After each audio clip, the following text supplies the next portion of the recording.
सुमनसवन्दित सुन्दरि माधवि चन्द्र सहोदरि हेममयि मुनिगणवन्दित मोक्षप्रदायिनि मञ्जुळभाषिणि वेदनुते पङ्कजवासिनि देव सुपूजित सद्गुणवर्षिणि शान्तियुते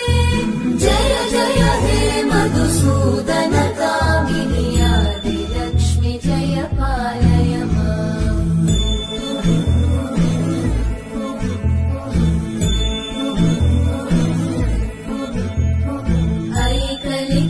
ऐकलिकल्मषनाशिनि कामिनि वैदिकरूपिणि वेदमये क्षीरसमुद्भव मङ्गलरूपिणि मन्त्रनिवासिनि मन्त्रनुते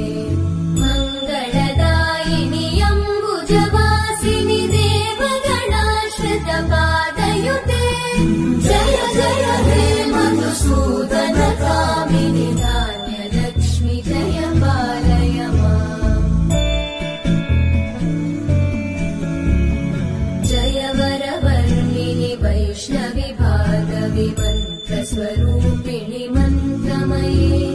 सुरगणपूजित शीघ्रफलप्रद ज्ञानविकासिनि शास्त्रनुते